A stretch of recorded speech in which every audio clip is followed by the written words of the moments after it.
Hello student, आपके अपने YouTube channel exams crackers में आपका स्वागत है।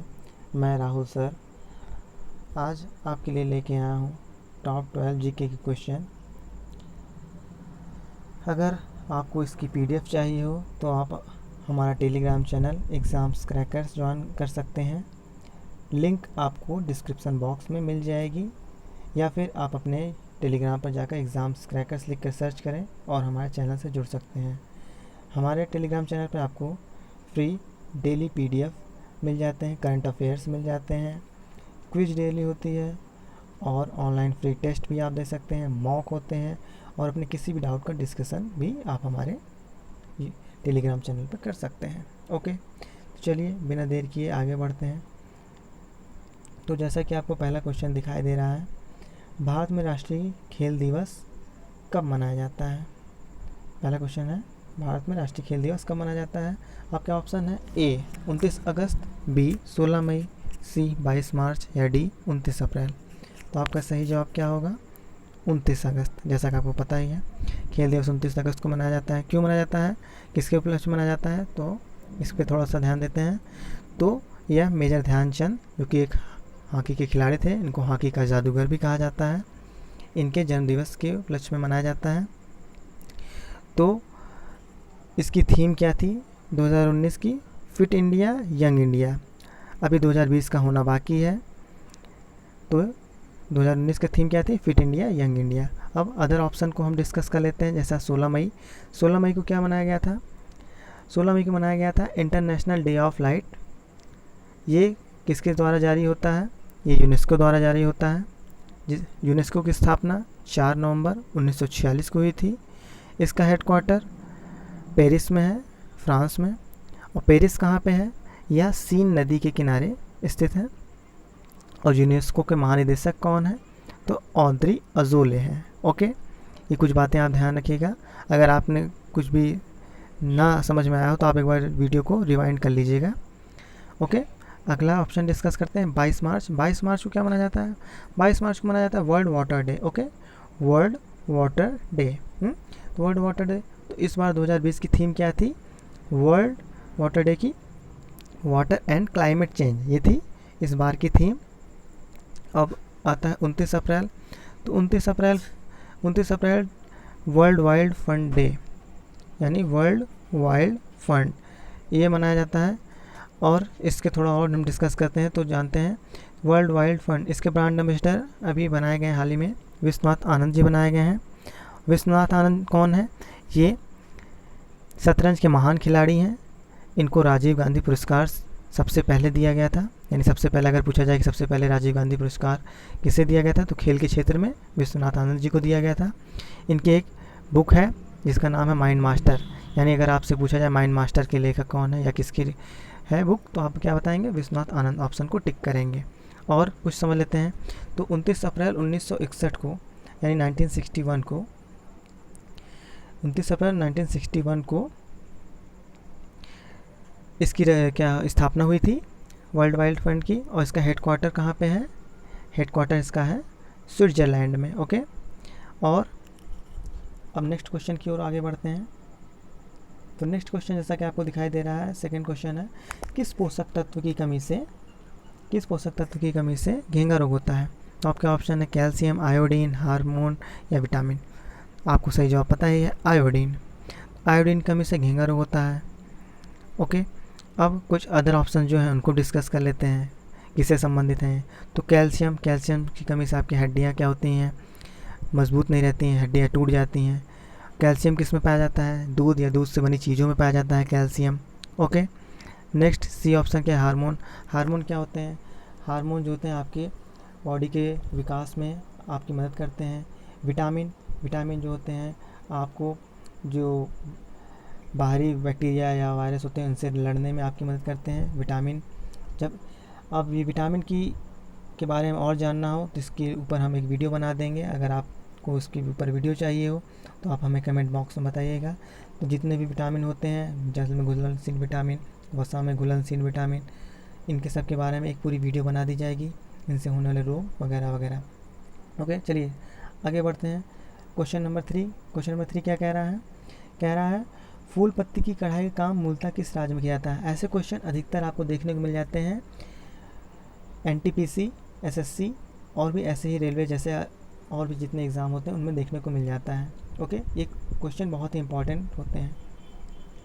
तो इसका सही जवाब क्या होगा? सी, केरल।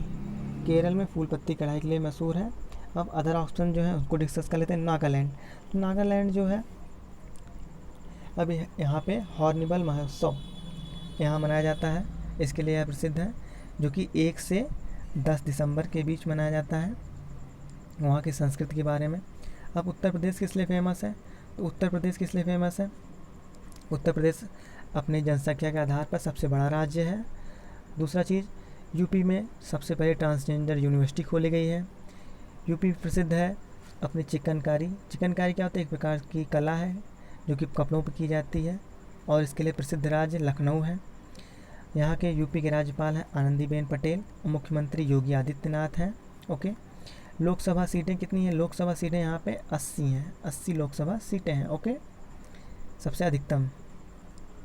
और अगर इसको पे और आपको जानना हो तो आप हमें कमेंट बॉक्स में बताइएगा। उत्तर प्रदेश स्पेशल हम एक वीडियो लेके आएंगे जिसमें उत्तर प्रदेश के बारे में सारी जानकारी होगी, जो कि आपके उत्तर प्रदेश यानी वनडे एग्ज़ाम जो होते हैं यूपी के, उसमें आपके बहुत ही काम की होगी। ओके, चलिए नेक्स्ट क्वेश्चन की ओर बढ़ते हैं।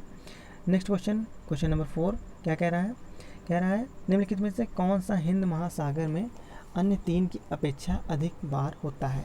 ओके, तो आपके ऑप्शन क्या क्या हैं? आपके ऑप्शन है चक्रवात, हरिकेन, टाइफून और टॉर्नेडो। ओके, तो अब हम इसमें सही जवाब कौन सा होगा? चक्रवात, यानी जिसको आप इंग्लिश में साइक्लोन भी बोलते हैं, साइक्लोन के नाम से जानते हैं। अब ये क्या होता है? हिंद महासागर में सबसे अधिक बार टॉर्नेडो, हरिकेन, टाइफून की अपेक्षा ये सबसे ज़्यादा आता है। क्या? चक्रवात यानी साइक्लोन। चक्रवात क्या है, थोड़ा इसको जान लेते हैं। इसके केंद्र में निम्न दाब तथा उच्च दाब बाहर की तरफ होता है।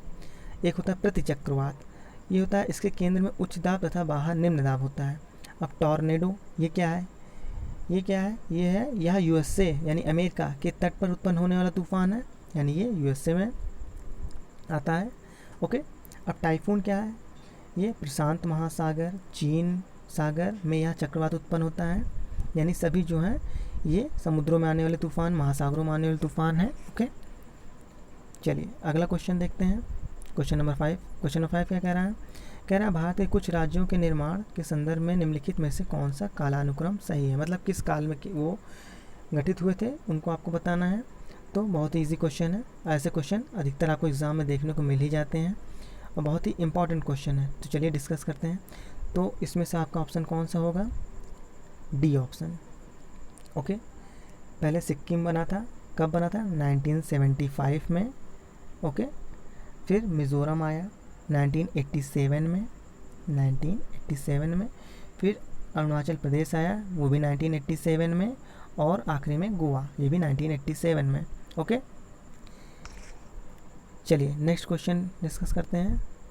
बहुत ही अच्छा क्वेश्चन है, इसमें आपको सारे मिक्स क्वेश्चन दिए गए हैं जनरल नॉलेज में, जो अधिकतर एग्जाम में देखने को मिल जाते हैं। ओके, तो छठा क्वेश्चन कह रहा है कौन भक्ति आंदोलन के व्याख्याकार नहीं थे?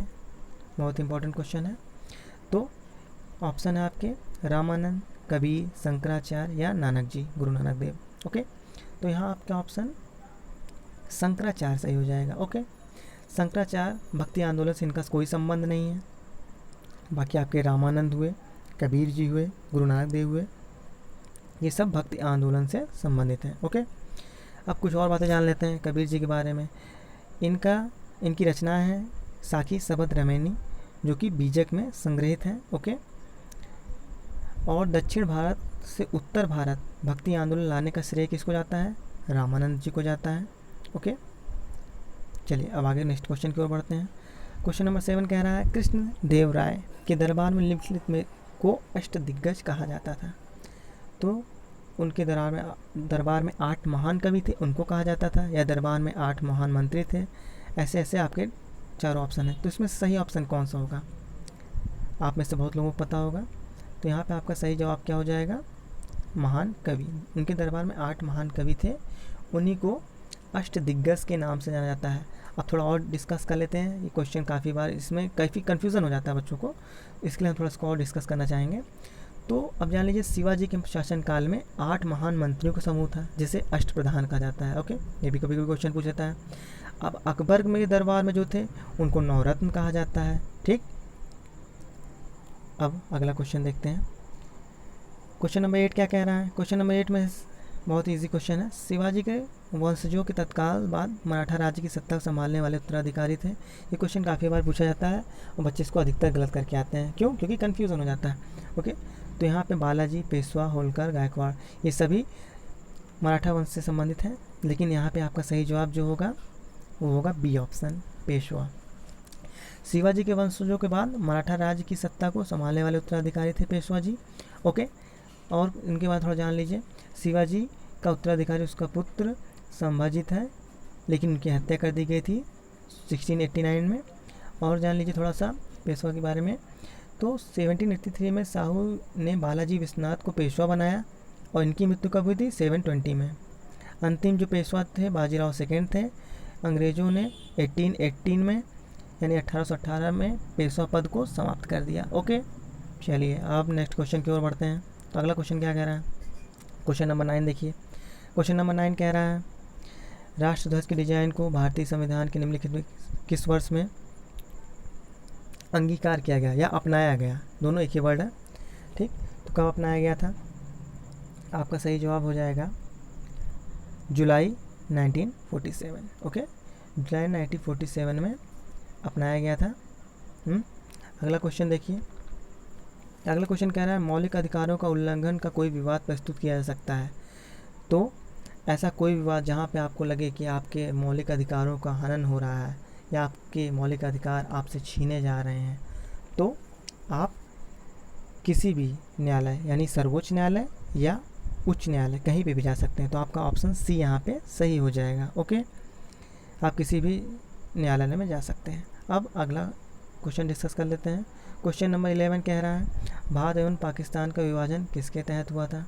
ये क्वेश्चन काफ़ी बार एग्ज़ाम में पूछा गया था और काफ़ी इसलिए इम्पॉर्टेंट भी है। तो इसमें क्या आपका ऑप्शन सही होगा? तो माउंट बेटन योजना या क्रिप्स योजना या चिम्सफोर्ड योजना या वेवल योजना। तो यहाँ पे आपका सही ऑप्शन ए हो जाएगा, माउंट बेटन योजना। इसी के तहत भारत और पाकिस्तान का विभाजन हुआ था। थोड़ा और जान लेते हैं इसके बारे में, क्योंकि इसमें काफ़ी कन्फ्यूज़न होता है, इसलिए मैं थोड़ा और उसको बताना चाहूँगा। तो लॉर्ड वेवल यानी 1944 से 47 इनके संबंध में शिमला समझौता हुआ था। ये भी काफ़ी बार पूछा जाता है। शिमला समझौता कब हुआ था, किस ईयर में हुआ था? 1945 में हुआ था शिमला समझौता। ओके, इसी के समय 20 फरवरी 1947 को क्लेमेंट एटली ने ये घोषणा की थी कि जून 1948 तक जो शासन है वो भारतीयों को सौंप दिया जाएगा। ओके, और 4 जुलाई 1947 को विधेयक प्रस्तुत किया गया। 18 जुलाई को यह घोषणा हुई कि भारत और पाकिस्तान 2 स्वतंत्र राष्ट्र होंगे। ओके, और 18 जुलाई को स्वतंत्रता अधिनियम पारित किया गया जिसमें जॉर्ज ने अपने हस्ताक्षर कर दिए। ओके, अब नेक्स्ट क्वेश्चन और कह रहा है क्वेश्चन नंबर 12 जो कि इस वीडियो का इस टॉपिक का लास्ट क्वेश्चन है। तो कह रहा है पृथ्वी और सूर्य के बीच की दूरी यदि वर्तमान दूरी की अपेक्षा दोगुनी हो जाए तो पृथ्वी पर सूर्य द्वारा गुरुत्वाकर्षण बल कैसा हो, क्या होगा, वो आपको बताना है। तो ये क्वेश्चन अधिकतर रेलवे वगैरह जैसे पेपरों में देखने को मिल जाता है, तो काफ़ी इम्पॉर्टेंट है। तो आपके ऑप्शन क्या हैं? पहले की अपेक्षा दोगुना हो जाएगा, पहले की अपेक्षा 4 गुना हो जाएगा, या सी है आपका ऑप्शन पहले की अपेक्षा आधा होगा, या डी पहले की अपेक्षा 1/4 होगा। तो यहाँ पर आपका ऑप्शन डी जो है वो राइट हो जाएगा। क्यों? थोड़ा इसको समझ लेते हैं। पृथ्वी व सूर्य के बीच की दूरी यदि वर्तमान दूरी की अपेक्षा दोगुनी हो जाए, ओके, तो पृथ्वी पर जो सूर्य का गुरुत्वाकर्षण बल न्यूटन गुरुत्वाकर्षण के नियम के अनुसार पहले की अपेक्षा 1/4 यानी 1/4 होगा। ओके, तो स्टूडेंट आज के लिए बस इतना ही। आशा करते हैं कि वीडियो आपको पसंद आई होगी। इसको अपने फ्रेंड्स के साथ शेयर कीजिए, चैनल को सब्सक्राइब कर लीजिएगा। और हाँ, अगर अभी तक आपने हमारा टेलीग्राम चैनल नहीं ज्वाइन किया तो ज़रूर ज्वाइन कर लीजिए। एग्ज़ाम क्रैकर्स नाम से है, लिंक आपको डिस्क्रिप्शन मिल जाएगी। ओके, चलिए, thank you all of you.